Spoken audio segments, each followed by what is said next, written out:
Tere, tervitused kõigile! Siinpool Hubert Libra Luresi tiimist. Kutsun teid vaatama järgmist videot. Seekord on selle video peategelaseks Goliath, suhteliselt uus lant meie valikus. Alustame! Kõigepealt, mida me peame Goliathi kohta teadma? Goliath on lant, mis on loomulikult loodud eelkõige forellipüügiks.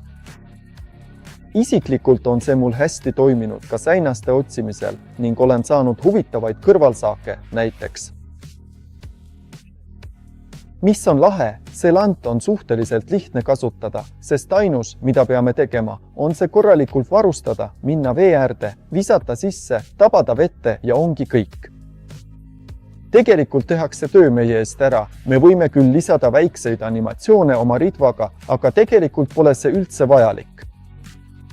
Kohe selgitan, miks ja näitan teile, miks Goliath on tähelepanuväärne ning miks tasub see alati endaga kaasas olla.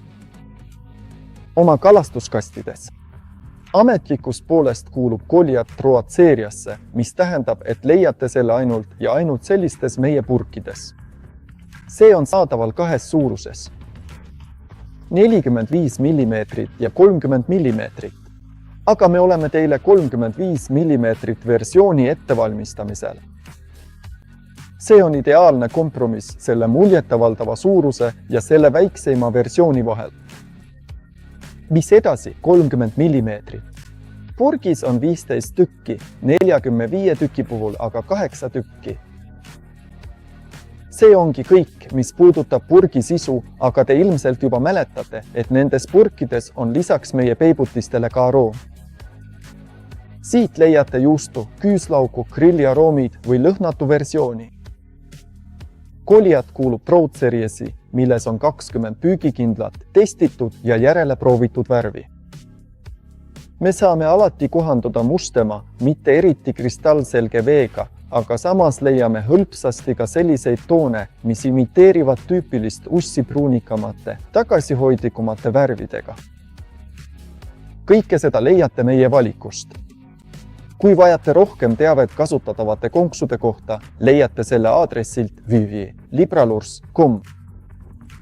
Seal on meie kataloog, kus kirjeldame kõike täpselt ja anname nõu, et saaksite alati edukalt püüda Libra Luresi brändilantidega. Goliathi efektiivseks rigistamiseks on vaja vaid Goliathi ennast ja wolframist peast lattkonksu otsas, nagu see siin. Sa pead lihtsalt pea poolt liialdama.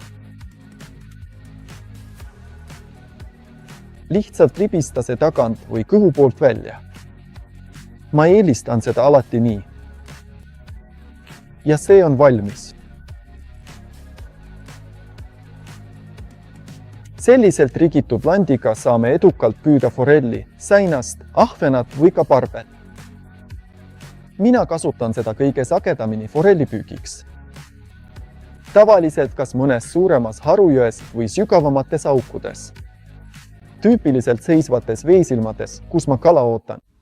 Lisaks on see lant väga tõhus troutarea tüüpi püügikohtades. Goliath on väga lahe lant. Vaatame nüüd, kuidas see vees käitub.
Ja siitkohast tahaksin teid tänada selle video vaatamise eest. Loodan, et teile meeldis. Samast kohast kutsun teid ka jälgima meie Facebooki, Instagrami, TikToki ja YouTube'i. Kui te veel ei telli, siis kindlasti tehke seda. Aga meil on konto ka siis. Kui teid huvitavad postitused, mis seal ilmuvad, siis kindlasti vaadake sinna ka. Olge ka siin selle kanaliga kursis, sest valmistame teile tõesti palju ägedaid materjale. Näeme järgmises osas.